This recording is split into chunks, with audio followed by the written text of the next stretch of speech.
Hey everyone, welcome to Office Hours. Every single day we assemble here to answer your media and tech-related production questions. Cindy Drozda from Erie, Colorado is our reader today. Cindy, what have we got? Our first question today is from Robert A. Ober in Houston, Texas. Happy day to you folks. Any tips on lighting my cranky old self with glasses? I know what to do from side or behind and bounce. Anything else? Yeah, that'll be a fun discussion. Alexander Knight's going to start us off. Yeah, so it's just a matter of getting the lights high up enough and at the right angle. It may take a little bit of experimentation, but I'm wearing glasses and you can see, unless I look directly up, because my lights are actually pretty high up. They're mounted on the ceiling. My key light is on the ceiling, pointed down, and it's about that. I don't know what in degrees that angle is, but it's pointed down. Now, if I go like this, now you can see it right there, but I would have no reason to look up like that. So just experiment, but try and get your lights up high and use a nice soft diffuse light, and that should work. Courtney Gooden, thoughts? Yep, same suggestion. And of course, the broader the light, the smoother the less wrinkles you see and the less shadows that your glasses will cast on your face. So besides the reflection, you kind of want to have a nice soft light to avoid harsh shadows from the glasses on your face. Also, avoid ring lights. I always tell people that wear glasses, never use a ring light, because the ring light is designed to remove shadows and make your face look nice and smooth and wrinkle-free. But you usually should point the lens through the center of the ring light, which means if you're looking in the lens, you've got a nice circular reflection in each eye, and you look like a big owl. So I'd avoid the ring lights at all costs. If you do a nice flat panel light that is square, it looks like a window reflected in your glasses if you do happen to catch a reflection. And like was said earlier, I like to kind of put the key light a little bit off to one side just to give a little dimensionality to the face and maybe fill it with a different color. Or a little rim light coming in from the side. The sun does that to me, coming through the shears on this door that's right next to me, the French door next to me. Zach Jeffers. Yeah, so you'll notice that my lighting right now has some hard shadows on my cheeks and underneath my eyes, and that's because I'm only using two small point sources, some 1x panels off to the side that you can see in my glasses if I look up. And just like Alex was saying, getting a larger softer source in front of you, which is what I'm going to be building here shortly, is definitely going to help with that. But also, there's a anti-reflective coating you can get for your glasses that I did not get on mine, and I highly regret now that I'm in this position. So my next pair of glasses will have that anti-reflective coating on it. My monitors are turned down, and then get a bigger, softer light than just a couple pin sources on the side. The only thing that I'll add to all this very good advice is remember angle of incidence and angle of reflection. If I run across a shoot where somebody is wearing non-coated glasses, and by the way, you used to be able to go into the optical shops and pay them like $50 and they would take them in the back and put some of that anti-reflective coating on there. Don't know if they still do this. But my point was, if I came to a subject and I just couldn't get the studio lights out of their glasses, I actually used to take and put a little ball of gaffer's tape under the temple pieces and just raise both temples up literally a half or a quarter of an inch. And that was often enough to change that reflective surface down to the point where it did not reflect the lights directly back into the camera. So there are a lot of little tricks for doing that kind of thing, but hope that helps, Robert. Next question. Next up is from Mark Britton in Three Rivers, Michigan. Morning, everyone. Looking at a 360 camera to do videos on a bass boat, which options does the panelist prefer? It's interesting. There are a lot of inexpensive 360 cameras where there weren't before. So it's going to be interesting to see what you get. I always found 360 cameras kind of hard to work with because you really have no place to hide. In a bass boat, I'm sure you're looking at everything around you, and there's no big problem. Plus, if you're looking straight down, you're looking at the, for me, usually slightly damp bottom of whatever boat I'm in. But if you need to do that, I just think, remember, for the kind of thing you're talking about for an outdoor show, not a problem. But boy, 360 cameras can be a challenge to try to get tripods and things like that out of the way. Courtney, you wanted to make some? Yeah, an Insta360, something like that. And they have the Insta360s and many of the other 360 cameras have this post-processing little trick that they have that they can remove the support from the camera itself, erase that. And so a neat thing you can do is get you like a 6-foot monopod, something that you can extend, stick that 360 camera on, and then extend it off the boat for about 6 feet, maybe in the front, off the bow, or off the side.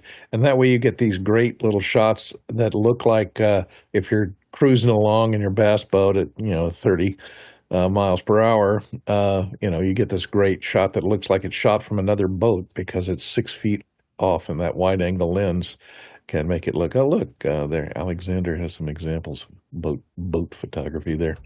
It makes it look like it's a second photographer photographing you in your boat, and it erases the little arm, that monopod arm, or selfie stick, so it makes it look like there's another person that's shooting it, but it's really you.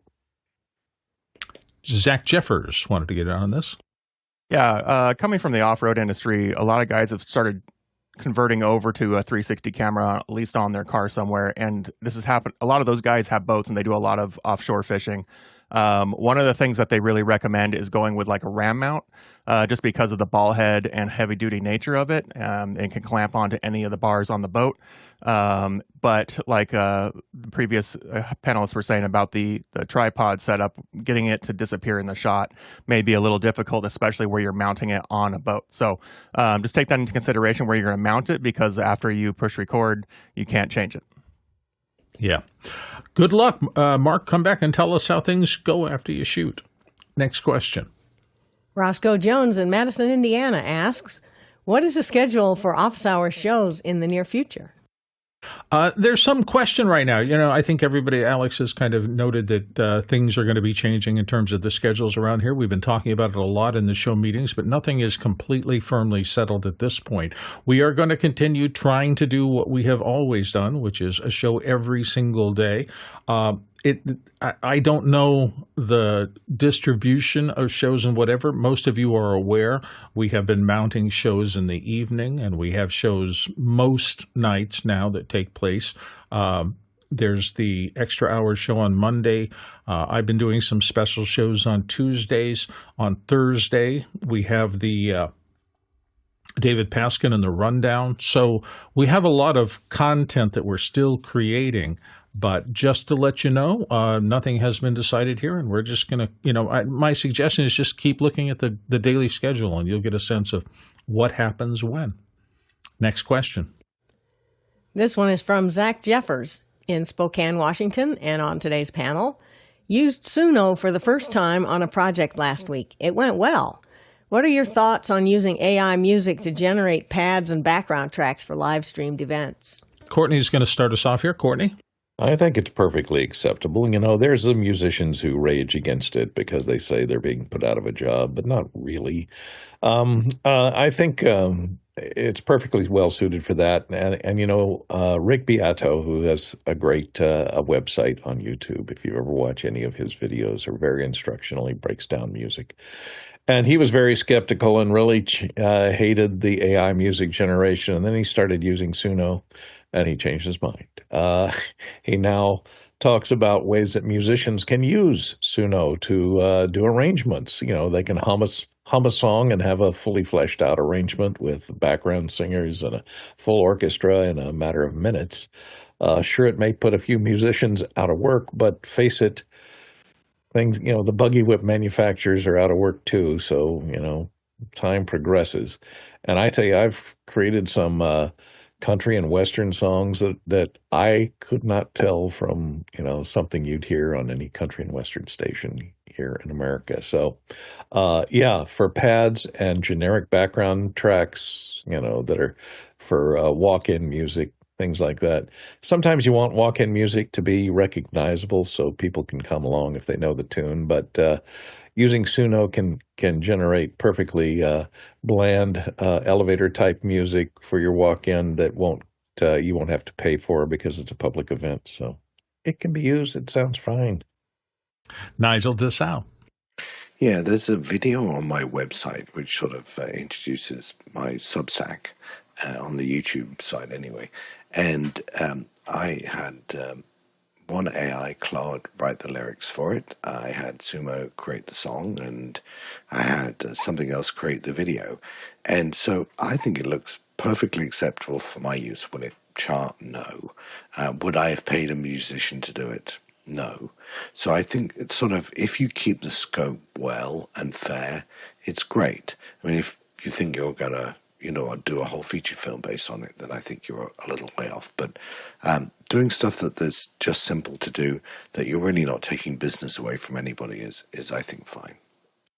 Yeah, to me, it's one of those things where the good news is that now anybody can create listenable music, and the bad news is that now anybody can create listenable music. And so there will be no differentiator between you and anybody else in terms of the specialness of what you present to the public. And if that's okay with you, if that, you're not in the business to try to do something distinctive that is solely yours, it's going to be a huge boon, and you're going to have a world full of competition doing not particularly special music to underscore your work in your life.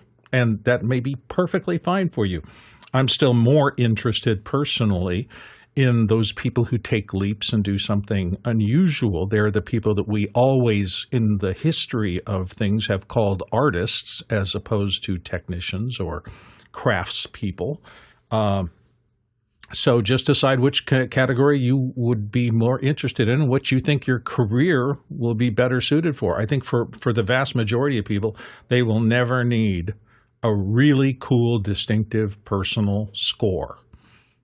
And for those that do, they will still do it the old-fashioned way, because it's the only way you can get to that point where you have something that is truly unique and copyrightable. The other thing that's always concerned to me is when I use generative AI, at this point, none of that is truly yours. So if you do succeed with your YouTube channel with a nice opening thing that was Sora generated, and somebody rips you off and takes it and decides to help their branding with it, you got no recourse. It's everybody's stuff. So just words of warning. Next question. Here's a question from Paul Valhus in Austin, Texas. What is most useful about the just released Frame.io search experience, which can search inside of video content and has many new features, with a link? Yeah, that doesn't surprise me. Ever since Frame.io was absorbed by Adobe, Adobe is very much in this business, so it's consistent with their business model. Courtney Gooden, what do you think? Yeah, they've incorporated, this is in a public beta right now, so it's not the final version yet, but you can download the public beta of this and try it out. They've gone to a AI-assisted search that searches within the frames, and I think it is actually breaking down, doing an analysis of each video, and creating tokens that can be searched with an LLM for a natural language processing. So you can search for things like emotions, show me all the clips where someone is crying, or where someone is mad, or someone picks up the vase. You can describe what you're looking for, and it can search within the frame for specific objects or specific emotions or specific subjects or a certain character. So you can have it, they've been able to search for specific face recognition for quite a while, but now it does natural language processing. So you can request something in natural language without having to be too specific, and it can find things, supposedly. I haven't tried this, but they do have a nice website, information, a lot of tools on there on how to use this new search routine here with semantic search to visually locate moments, emotions, subjects, and objects, and hybrid search, semantic search, and both, and they get lots of tips for better results, etc. So there's a lot of tools available on the Frame.io website on how to use this new search experience, but it'll be interesting. I'm not sure how much overhead it takes and how long it has to chew on your bin full of video and to tokenize it and to figure out what's in each clip, but it would be interesting to find out what the overhead is on this new feature. That's interesting. When you just said that, it kind of scared me. So they'll be searching through your bins to mine it for emotional data. It does say ethical, so probably it keeps everything that it finds. It doesn't share your imagery or your descriptions of your imagery and that database with anybody else. It makes good sense, and I'm glad they're doing that. To me, it's just, this is another step toward the round of make me a generative video, and when they taste our bubble gum, make them look like it's the best thing they've ever tasted, whether or not it tastes good or not. Well, that would be generative AI. This is kind of a search for through your own footage. No. I'm just saying, as they index and continue to get the algorithms tuned in for this is what happiness looks like, this is what sadness looks like, this is what disgust looks like, that's going to get into the library, and you know that somebody's going to turn it around and use that for character emotional generation. It's kind of inevitable.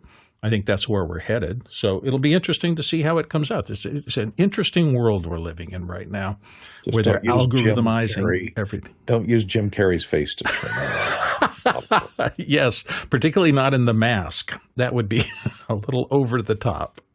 Next question. Danny Grizzle in Longview, Texas is asking, what data recovery software is useful for recovery of video files from corrupted SSD drives and camera cards? Zach Jeffers, what's your preference? Yeah, so it depends on what platform you're working under.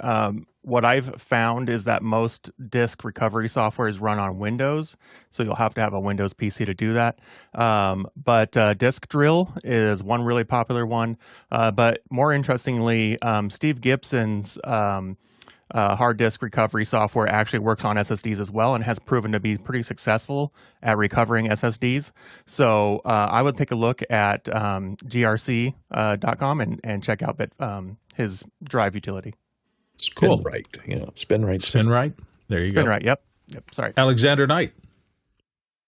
100%. I back that up with SpinRite for sure. You can run SpinRite. I mean, I have several spare Windows PCs, but you can actually run it on under Wine on a Mac. And also, if you don't want to do that, you can just download VirtualBox, which is open source and free. If you just want to run a free copy, you can download go to the Windows Insider Builds, download the ISO file, and you can run that inside a virtual environment if you want to play around with it. But it's by far the best program for recovering data. Next question. Paul Valhus in Austin, Texas is back with us. Office Hours panelist Chris Sabato made a simple multiview app for watching live streams with the help of Gemini. How would you integrate this tool into your production workflow? You want to watch multiple live streams. Alexander Knight, what do you think? It's pretty cool. I just played around with it. I added 2 different live streams right now. One of them is ours, and I've got these 4 quadrants here. I'm not sure when I would need this, but it's cool that it exists, I will have to admit. And the fact that you built it with that tool in no time at all is pretty cool, Chris. Zach Jeffers. Yeah, I believe he built this for referee playback scenarios where they needed to watch the replay of whatever incident happened. So that would be the biggest case of this, because you can in real time stream to them whatever they want to see and switch whatever the inputs are for them, or give them control to do so. And I believe his player also had a method to skip back and forth as well, like frames in the HLS feed. So for him, that works great. For what I do, I find that the client or the producer or the team that we're working with or whatever, a lot of times they want a real-time view of what's happening. Not necessarily, what's going on program, but just as far as like a multi-view scenario. But they don't always want just a camera. They may want a submix or something like that. So those types of scenarios, I can find a tool where you can change the feed on the fly in near real time to be highly valuable. Next question. Next up, we have Caleb Groom in Pinehurst, North Carolina asking, I had a wall wart in my flypack come loose as I moved from one conference room to another this weekend. Any good ideas for securing a bottom-heavy wall wart so that it doesn't fall out? Courtney Gooden, what's your thinking? I use usually Velcro. There's different types of Velcro that you can use, and one of them is called Dual Lock from 3M. It's kind of pricey, but you can get a roll of it. unlike most other Velcros, it doesn't have a male and a female side. It's a single type, locks to itself. It's got little mushroom-shaped pieces of plastic on it, and it's hard, and it's got a great adhesive on the back of it that has a 3M adhesive. And I put a square of this between the two tines on the AC plug, and then I put one on the wall wart, so that when you plug it in and snap it in to this, it's this hard Velcro. It's an additional adhesive bond between that to keep it from sliding out and falling on the ground. There are tie wraps. You could maybe tie wrap it if there's if you're plugging into an outlet strip or something. But usually I try the Velcro trick. And the other trick is that the dual lock Velcro and the standard loop side of standard Velcro, when you stick those together, they don't come apart very easily at all. You have to really pry them apart because if you stick a piece of the dual lock to a piece of the loop Velcro, it's there for life. You can try that, and then it won't fall out. Alexander Knight. This is a problem with a lot of older, cheap electrical outlets. In fact, even in my apartment when I moved in when I installed all my gear here and my hi-fi setup, I had to replace the outlet because I had the same problem. The power cords that I'm using in my setup, they're really thick and heavy, and I found that they were just kind of slowly drooping and coming out of the outlet, so I replaced the outlet. But obviously, if you're doing an event, you can't just replace a receptacle in the wall. So what I've done is I always carry rolls of gaffer's tape, and you would be surprised at how useful having gaffer's tape is. I just would take a big strip of gaffer's tape like that and just stick it across the wall wart. And the adhesive isn't strong enough that it's going to rip the paint off the wall when you have to pull it down at the end. Zach Jeffers. Yeah, so in a lot of the racks that we've built, I've found two solutions that really kind of solve the problem for us. The first one is most of those wall wart items are related to converting AC to DC, and they put that power supply in the wart. That's why the wart exists, right? So one solution is to find an AC to DC power supply that you can mount within the rack, and then have individual barrel connectors that go to your devices, and then you eliminate the wall warts completely.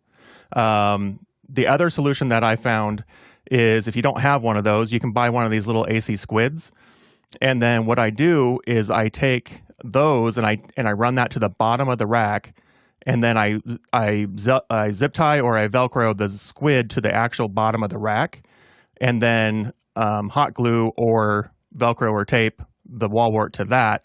It gets it out of the actual 1U power conditioner you may have, puts the weight and the mass at the bottom of the rack, and then solves a lot of those problems, gets it out of the way. You can move it to wherever in the rack that makes sense for you.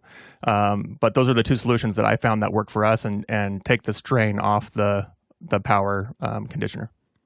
I had thought I'd seen something like this on the MarkerTech site, and I looked around, and sure enough, they do have this. This is actually a mechanical set of arms on a power strip that will literally lock down your wall warts in it. So I don't know if this will be exactly the thing for you, but it looks like with that slot on the back, it accommodates various sizes. So you might want to just grab one of these and see if that does the job for you.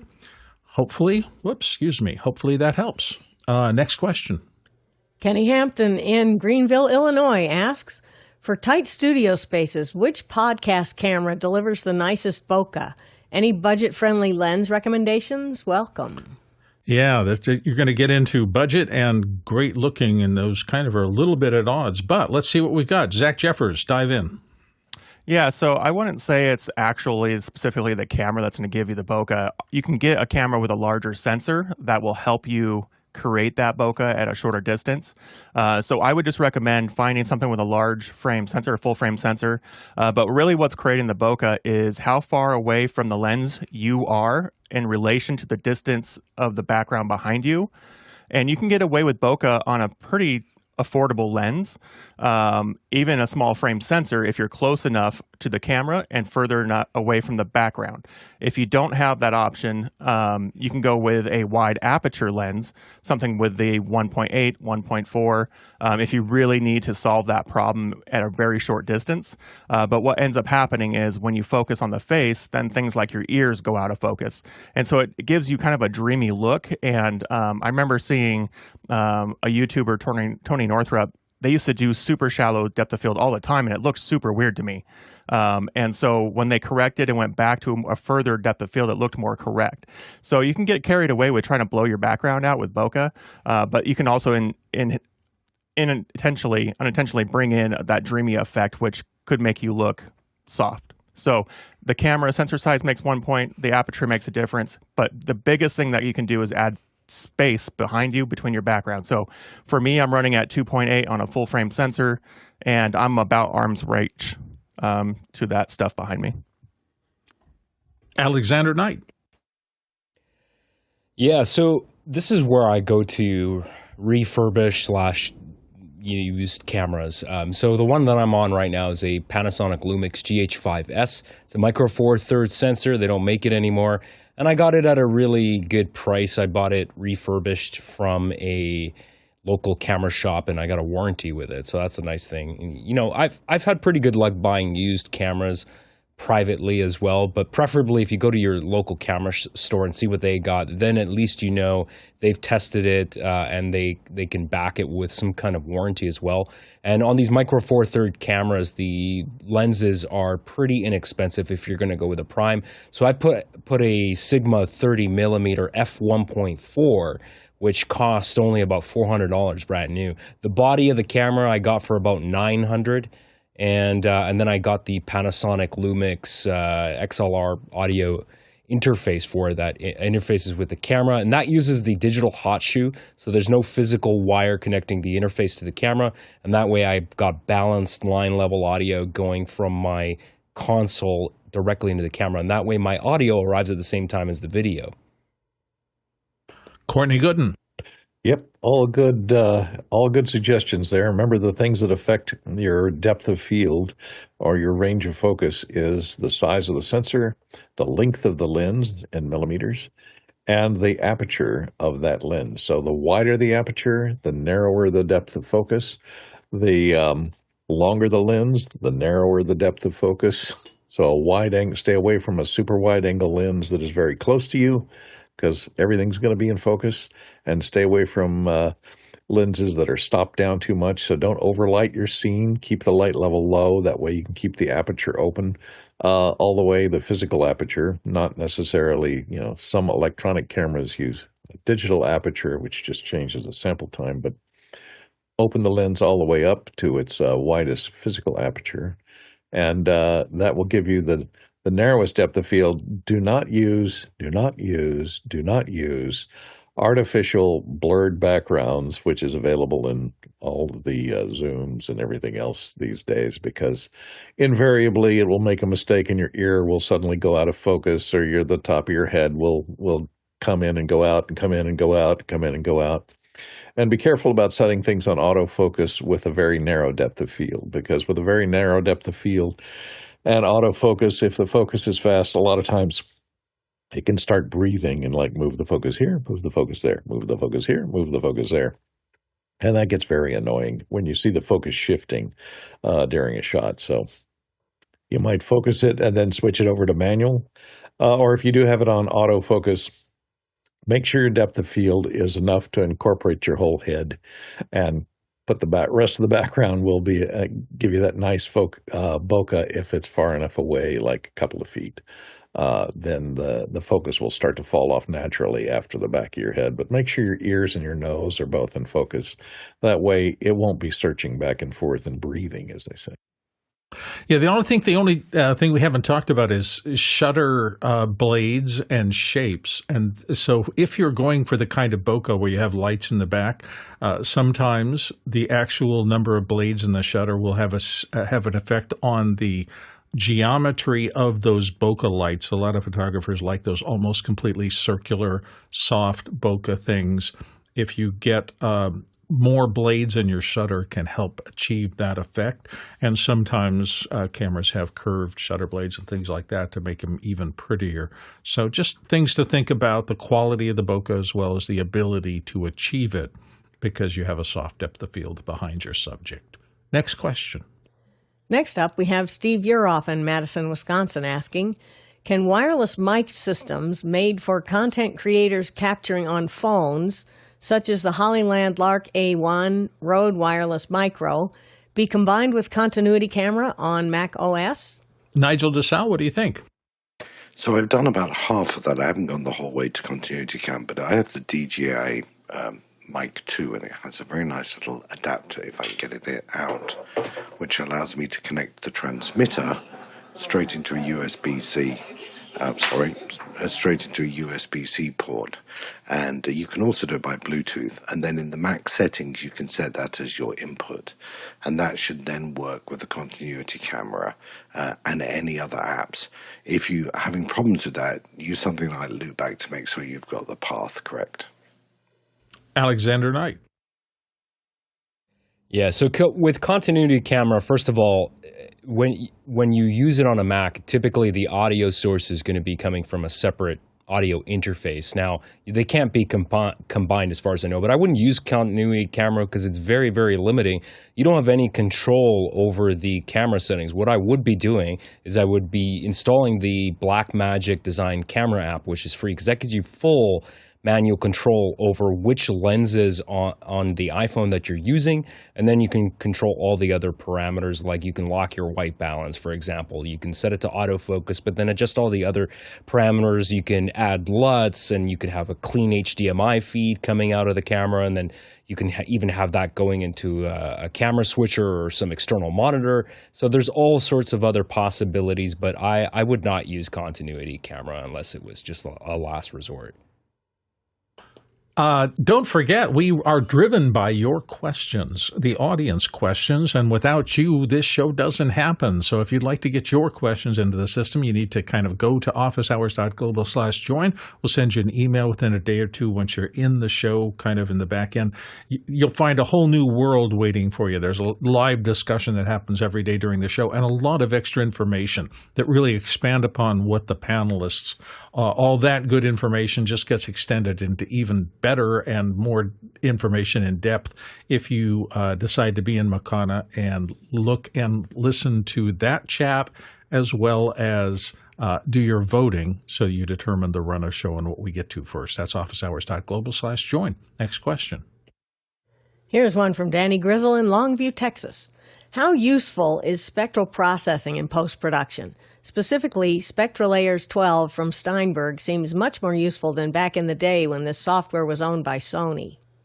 I'm not particularly familiar with SpectraLayers. I'm assuming that that's an audio program since Steinberg is a musical instrument software company. And, maybe Zach Jeffers knows a little more about this. Zach? Yeah, so using the spectral stuff, what it allows you to do is to see visually artifacts in the audio. So you're seeing a waterfall of the waveform, and eventually what ends up happening is you'll hear something, but you don't know what it is. It'll show up on the waveform, and you'll see that blip, and you can actually use the plugins to squash and capture and process and fine-tune just those areas in the audio stream. So when you're doing post-processing, the ability to surgically remove or update the audio in a certain area can do things like take out background noises or artifacts in the audio that was recorded, things like that. So it's a very interesting process. It's highly technical. So if you don't know what you're doing, it's going to seem overwhelming. So a lot of research, a lot of YouTubing, a lot of learning before you apply it to a major project. But for the most part, the spectral is just the ability to hone in on those things that you hear, but you don't know where it's at. Alexander Knight. And just to build on that too, there is a massive difference between trying to edit out a problem by looking at a waveform and using the spectral layer thing, like Zach was saying.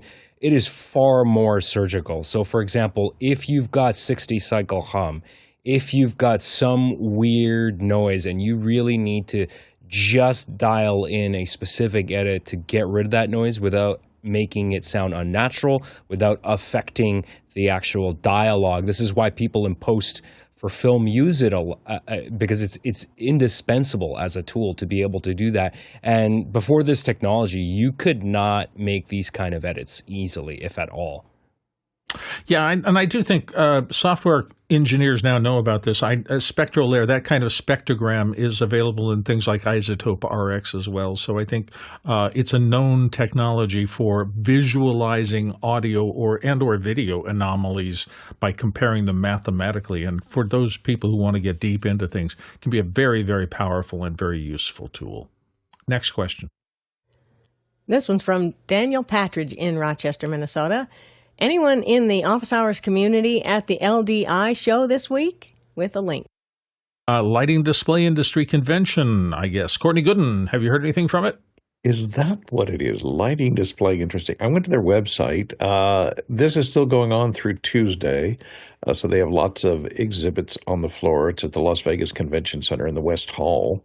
It's still going. The exhibits will be open till 3 o'clock tomorrow, but 6 o'clock today. So if you're in the Vegas area and want to register and get over there and look at good lighting equipment for your live streaming, they seem to have a lot of courses here that you can participate in, and mastering your craft for lighting for different types of lighting designers and for audio professionals. So they're taking in more than lighting, apparently, streaming, tech directors, and other aspects of the live streaming industry. So I guess I've never been to this show, but if you're in the Vegas area, and it ends tomorrow at 3, at least the exhibits do. So it'd be a little late coming, but today and tomorrow it's still available.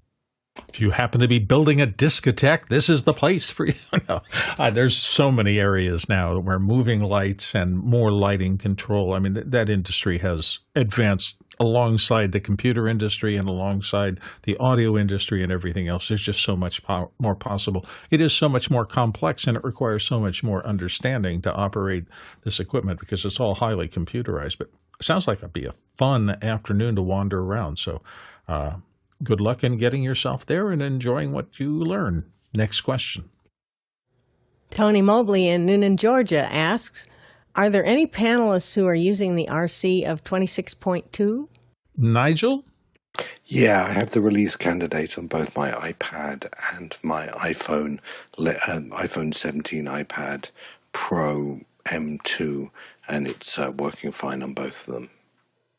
What is that? I'm not familiar with. That's the last version of effectively of the beta that then looks like the release candidate of the code that's about. Are we to come talking out. iOS release candidate? Yeah, iOS and iPadOS. Okay. So it's updates to the iOS ecosystem. Interesting. Next question. Guy Cochran in Seattle, USA asks, what are you considering buying before the year closes? And do not answer bottle of champagne. Alexander Knight, what are your thoughts? Yeah, I'm trying to prioritize. I don't know if I'm going to get it all done before the end of December, but I need another Mac Mini, another extra display, and I'm thinking about getting another Amaran F22X, which is like a 2x2, really nice soft LED lights. In fact, that's what I'm using right now as my key light, and I'm using a really small Godox light to my right just to get rid of some of the shadow on my face. But I'd like to not have that small light there and just maybe have another one of those identical lights off on the side here at an angle, maybe at a lower power, just to fill in my face a little bit. One thing I noticed with the F22 lights is that they don't tell you that you can't actually DMX it without the optional adapter. So they will sell you a $50 USB-C to 5-pin adapter, and then of course, because all my DMX lights are on 3-pin, I also had to get 5-pin to 3-pin adapters. So make sure you get the right accessories if you're gonna. Yeah, it's dongle after dongle, but I got it working. I remember that from plugging in audio. Oh, I've adapted this to that, and you end up with a 6-inch long stack of plugs. Zach Jeffers. Yeah, so just like Alex was saying, some of the lights that I purchased don't have an actual DMX option for them, like my NAND lights. And so that'll be something that I'm considering when I'm replacing these 2-point sources up here. They have an app on the phone that you can use, but it's not automatable. I can't plug into it with shortcuts or HomeKit or anything like that. So I would like to be able just to walk into my office, say the name, boot up my Zoom studio, and have everything just kind of go to where it needs to, and I can't do that right now. The other thing that I'm looking at replacing is either my microphone or my audio interface, because there's nothing like introducing a microphone remarks, and you can't do it because the gain's pegged all the way up. So they're all kind of within the same price range. These are my old podcasting mics that are from this, that used to be plugged into this old Zoom mixer back here. But this new interface just doesn't have enough gain. So we're going to be looking at either replacing the microphones, the interface, or maybe even going to a Shure with a USB cable instead of, and just bypass the whole thing and make things simpler. So that's what I'm doing. Courtney Gooden. Yeah, Zach, you may think of replacing that internet gateway or your router or something, because I would love to replace my Starlink. Trust me, 1,000. I would pay an arm and a leg. I would sell one of my children to get fiber to this house. Okay. I don't need anything, and of course, purchases toward the end of the year, you look at, if you have a business, you want to get something that you can deduct, you can put that deduction, Section 179 it on this year's tax return. The only thing I've been looking at that I kind of been drooling for, thinking I want to kind of try out, I don't really need one, but to try it out and see what it's like. I have the Rodecaster Video S, which is their simple version of the Rodecaster Video that costs less than one half the price of the big brother that has one more input, one more output.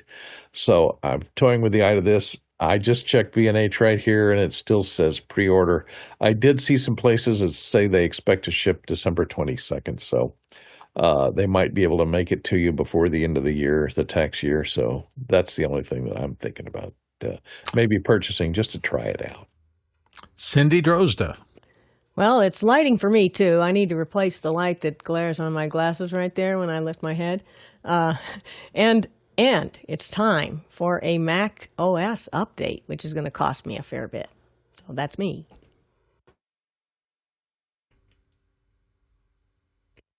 Nigel? Yeah, I've been looking to rescale my office, and so I've added a Rodecaster Pro 2 or 2 Pro, which I was going to wait till Christmas, but there was a good sale on Black Friday. I got a used one that was really cheap, but was in good condition. So that's my Christmas gift.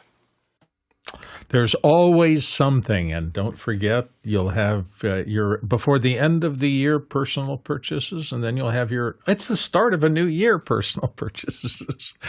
In this game, we never stop looking for fun things to play with. Next question. This one's from Ronnie Hofsøy in Tromsø, Norway. Have a friend asking me to help rescue data from a MacBook Pro M1 that died during a coffee spilling session. Machine is unresponsive and confirmed dead. Is it possible to extract data, or is the SSD a part of the main board, like soldered in place?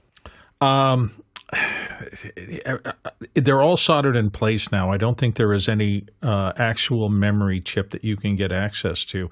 This is one of those things where hopefully your machine was in a state when it died that it didn't just get a power surge and blow everything out. Courtney, you have some thoughts about this? Oops, he's holding up a finger. There must be. Yeah, sorry, I through. was doing a little research trying to get to my mouse. But I believe, and I remember seeing when the M1 MacBooks first came out, that the SSD, the memory is integral in the chip, so that you cannot remove. It's not soldered in; it's actually part of the chip on the same substrate. Their SSD is not a standard M2 type interface. It's their own Apple blessed type connector and interface. So you'd have to put it. You might be able to open it up, remove that the SSD, and put it in another MacBook Pro. I don't know whether you'll be able to. I don't think they make an outboard carrier. In normal normal laptops. You could take the SSD out and put it in an external carrier, like if it's an M2 type connection NVMe drive, and then just access it over a USB connector to pull data off of it. But if it's encrypted, you may have problems. You might have to take it to someone who specializes in getting that data off of a dead MacBook, because they might have to remove that SSD. I think it is in a connector. And you might look online. You'll probably find some YouTube videos on how to replace the SSD in a MacBook Pro M1 that would let you take it out and put it in another MacBook Pro M1 and maybe try and extract the data from it and boot it up in that other MacBook Pro. Yeah, I'm leery of this too. Apple is so security conscious that part of their promise to customers is that your data will be protected. So the ability to pull any kind of memory out of one machine and put it in another one, I think you're going to run across hardware. I think the machine will know that component wasn't from this machine, and it's going to keep you out of there. I would talk to Apple officially, call their helplines and explain what you're trying to do and why, and see if an authorized Apple repair facility might be able to help you out. It may or may not. I know their machines are pretty locked down from outside ingress, just because they have such a heavy premium on data security for their users. Courtney? Yeah, I was just going to say there's some people, the solution for some people was to actually remove that SSD and remove the NAND chips with a hot air gun from that board and put new NAND chips on. So you probably don't want to get involved with that. Yeah, no, that's it. Unless you have microscopes lying around hooked into desoldering stations, you're probably out of luck there. But good luck, Ronnie. Fingers crossed for you, my friend. Next question. Zach Stallsmith in Chautauqua, New York is asking, to help with AV sync in a recording, is it best practice to run an audio feed from an X32 to a PTZ cam so the recording is synced up? Alexander, what do you think? So a lot of professional broadcast cameras, typically ENG cameras and even high-end cinema cameras, will have balanced full-size XLR jacks or even mini XLR, where you can run that audio in, and ideally that's what you want to do, because then the audio and the video arrive at the same time. That said, it's also fairly common in a lot of setups to have separate audio and video pipelines, so you just need to make sure sync is done. There's all sorts of ways you can do this. You can have a clapper board, and then you can calculate what the frame offset is after in post by doing that. There are also hardware devices too. There's various companies that make these types of devices. They're not, I wouldn't call them crazy expensive, but they're not dirt cheap either. There are companies like this one here from this British company, Syncit, the Syncit Plus, which has both an off-screen measurement tool and this piece of hardware. You just point it at the camera. This will help you really quickly calculate what your sync offset needs to be. So something like that. A lot of PTZ cameras, from what I've seen, don't have any way of getting balanced audio into it. So I think that may be a bit of a challenge. Again, not a big deal. You can calculate it if it's done correctly. So I would, learn how to do that. Courtney Gooden. Yeah, this is called double system sound. It's been done for hundreds of years in the film and television industry, where your audio recording is done on a separate recorder and then your camera, and is sunk up later. And the way to, these days, the way to do it, most editing packages have a means of synchronizing a cue track or a scratch track on one of the cameras and a higher quality recording, like on the X32s, being recorded out of the X32. So just make sure, A, you're recording at the same sample rate and the same frame rate on both the camera and your recorder. So make sure if it's recording, the audio recording rate on the camera and your external recording are based on, the same bit depth and the same sample rate, mainly, between 44.1 or 48K, let's say, and not 47.952 or any of the non-integer rates. So just make sure that those two, you can get word clock on some of the more expensive cameras and recorders, but you probably won't have that unless you're doing digital recording on both. You could feed a word clock to keep them in dead sync with each other, or time code can lock them together. If you have SMPTE time code with a good clock, you can jam the time code in your recorder. If it accepts broadcast wave, it creates broadcast wave files, and then jam the time code on your camera and use that in post-production to sync the audio back to the camera.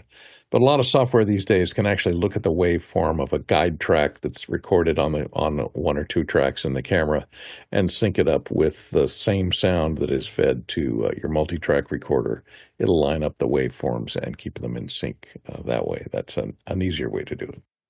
Hey, if you value what we do here, there's a couple of ways you can help. You can like and subscribe to our YouTube channel. You can volunteer at officehours.global/volunteer and become part of the team that makes all this possible. Or you can simply make a donation. We are a 501c3. You can donate at officehours.global/donate. Next question. Next one's from Tony Mobley in Noonan, Georgia. Panelists, if you can add one thing to your current setup, what would it be? Nigel's going to start us off here. Nigel? I would add 3 feet that way, but I don't think the walls will allow me to do that. I'd like more of a construction of a background. project. Actually, Tony, I'm sort of going the other way. I'm trying to take stuff out. The number of cables and wires and connections has got a bit overwhelming for my space. So I'm actually, that's one of the reasons why I'm changing some of my equipment, is to try and reduce the size of my footprint and not add to it. Alexander Knight. I think it would be really cool to have a teleprompter. I've been thinking about getting one for years, and I think probably a relatively small one. It doesn't have to be too big, but I think something like 12 inches would be a good size for me. The one that Elgato released, the original one I found was a little too small, but I would definitely love to have a teleprompter so I can make direct eye contact. I try to do that as much as possible. It's a bit weird with my setup because directly behind my camera right now, I have an LG 43-inch monitor. It's one of those quad display monitors, so I've got 4 separate quadrants. So when I'm reading questions, although I may not turn my head, you'll see my eyes sort of dart this way, and it's not perfect, which is why I think a teleprompter will solve that. Zach Jeffert. I think before I moved to the country, I would have said a new office desk, and I've accomplished that with my new home. But now that I'm in my new home, I think I would just wish for fiber internet. There you go. Cindy. I would put in a better background, and I'm accepting advice. Oh, okay. Courtney Gooden. Yeah, I might upgrade my desktop computer to a new one that doesn't glitch every 15 minutes. With the USB, I don't know. Dell has a problem with their USB interface. The other thing is the problem is all the new computers, the compact computers are all basically the same. They have the same operating system and the same problems with the firmware. And to go to a gaming PC, I've got to get a much bigger case that is way bigger than I need and takes up too much room, and I can't fit it in front of me. So I'm kind of stuck with what I have. The other thing is possibly, I love this camera, this M50 Mark II Canon, which I'm using, but its focus is not fast. It can't focus. It will focus on my hand, but it takes a couple of seconds for it to come back into focus, so it's not as fast as the Sony. So upgrading the camera to a Sony would be a good step, but just the difference in that hasn't been enough to move me off the peg to get the Sony and replace the Canon. If I inherited a lot of money, I would get a lens for this camera that is worth more than the camera itself. That's the last thing, because I'm so used to that lovely Canon glass I had before. Next question. Zach Stahlsmith in Chautauqua, New York asks, I have an iPhone 17 Pro Max, and I want to use an external mic with it for quick recordings and live streams, similar to the Motive. Alexander Knight. Depends what your budget is. If you're looking for a good sounding dynamic microphone, the Shure MV6 is my go-to choice for someone on a budget. It is a USB-only microphone. It's going to give you some of the same features as the MV7 in terms of sound quality minus the XLR jack, because the MV7, which is more expensive, is a hybrid microphone, but it has all the same DSP processing features. It's got the broadband noise reduction, and it has EQ and compression as well. And you can use the Shure Motif app to dial in the settings. The cool thing about that is once you make those changes and save it, that is stored into the microphone's onboard memory. So when you disconnect it, say if you make those changes on a desktop computer, if you disconnect it, plug it into your mobile phone, it will remember those settings. That said, Shure does also have a Motive app for iOS as well, where you can also make changes to the audio. And they also have their own recording app as well. So that would be my suggestion. Obviously, something like an MV6, which is a end address dynamic microphone, you're going to have to put that on a mic stand. So now you're going to have to think about, well, what mic stand am I going to bring? You might want to think about maybe just a small little tabletop mic stand that just has a cast iron round base that you can just unscrew and throw in the back of or throw it in a bag because it doesn't take up very much space. Next question. Here's a question from Paul Valhus in Austin, Texas. What would be some practical ways of integrating this AlphaSound de-feedback app that recently blew away a Zoom panel of media pros, including our own Marty Atias, into your workflow? Well, they've been doing more and more research on how to analyze waveforms and kill subsets of the audio coming through. I would imagine this uses some kind of AI to look at exactly the smallest band of frequencies that are feeding back and suppress just those, leaving the rest of the audio untouched. Courtney, you have any other thoughts? Yeah, I've been amazed at just basically even what Zoom is doing within. I'm using personalized audio right now, and I've got a bunch of heaters running in here to keep me warm this morning on a little chilly day here in Los Angeles. But they do a good job of filtering out the background sound without affecting the vocal sounds. And I've become amazed at more and more of the physical training, which is apparently what this tool does, Alpha Labs. It analyzes the vocal portion of the track and eliminates any external sounds that aren't part of that primary vocal. So feedback, delay, echo, things like that, and other people in the room that are not part of the microphone that is open. So kind of like an auto gain control. I mean, like an auto mix function.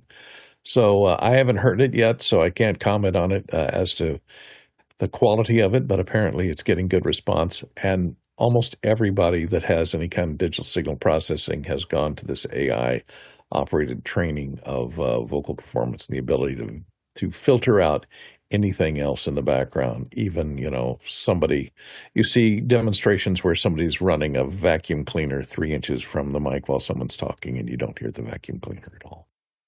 Alexander Knight. Okay, so I'm going to make a blanket statement about this type of technology. I can't comment on this specific one, and I'm actually going to push back on what Mickey's saying in the chat, because he's saying if someone needs something like this to get rid of feedback, they have no business behind a mixing desk. I think a lot of digital consoles now have a automatic feedback suppressor built in, and they work really, really well. And I think for a lot of novices, they can really help.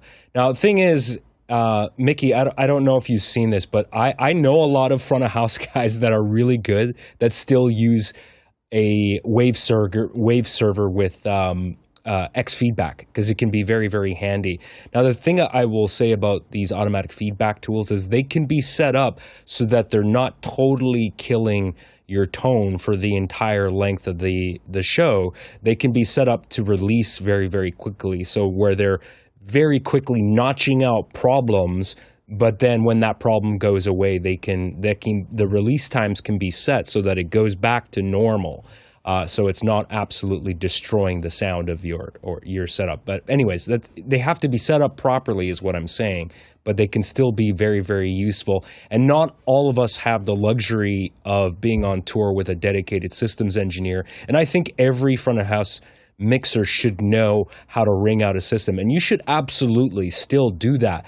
That said, if you have little to no crew on a small show, it can still be helpful to have these tools deployed properly. So if there's an emergency, your singer has horrible mic technique, he goes, maybe you got a thrust on the stage and he's waving the mic around to the audience like that, and he's really close to the speaker, and that speaker's that microphone's gonna take off. Having those tools can still be useful.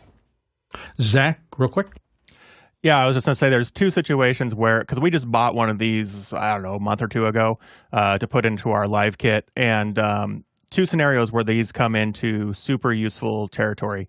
One is in like a house of worship where the people that hold the microphones have no mic technique. They're a surprise guest or no opportunity to train them or get them to do sometimes volunteers just don't listen and they don't learn. So in those scenarios, in a scenario where the sound system might not be optimal, it can come in clutch for that. The second scenario is when we do a lot of like cover bands and things like that, where they're running out and doing audience work and singing with people in the crowd in front of the speakers and all that stuff. All of a sudden, you're kind of left with no tools because they're right in front of the speaker and you're already at a high energy. So if you pull them out, all of a sudden the music just overwhelms them and you can't hear the singer anymore. And then all of a sudden that audience interaction's gone. So in those scenarios, it works beautifully because it can just quickly and dynamically cut out what it needs to and then move on when they get away from the speaker. So those are the two scenarios that we use it in. Hey, thanks everybody for listening today. We'll be back tomorrow doing the same thing. Thank you to our constituencies, those who put this show together every day, to our panelists. Thank you so much for being here and providing your expertise for everybody.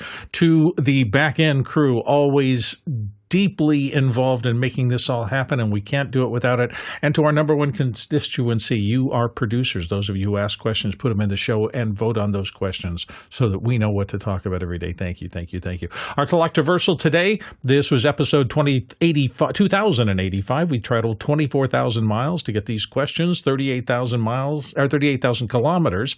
That is 188 million bananas for scale. We'll see you all tomorrow. Bye-bye. Thank you. I have to run away. I've got a medical appointment. See you guys all tomorrow.